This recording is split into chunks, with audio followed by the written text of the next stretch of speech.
নির্বাচনের আগে নিরাপত্তার বিষয়টি মাথায় রেখে সব প্রার্থীকে সতর্ক থাকার আহ্বান জানিয়েছেন ঢাকা ৮ আসনের বিএনপি প্রার্থী মির্জা আব্বাস।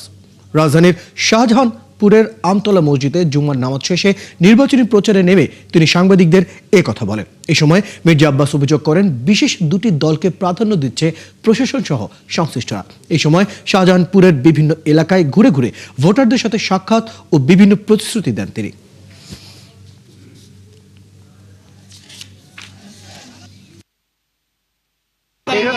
এটার উত্তর তো সরকার দিতে পারবে, আমি দিতে পারবো না।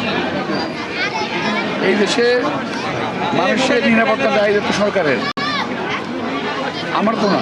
এটা সরকারের দেখা উচিত এবং এটার পিছনে কোনো উদ্দেশ্য থাকতে পারে, নির্বাচন বানচালের কোনো উদ্দেশ্য থাকতে পারে আমার ধারণা। আমার তো প্রশ্ন আছে, আমি তো মনে করছি দুটি বিশেষ দলকে এই সরকারের এক শ্রেণীর কর্মকর্তা প্রশ্রয় দিয়ে চলেছে।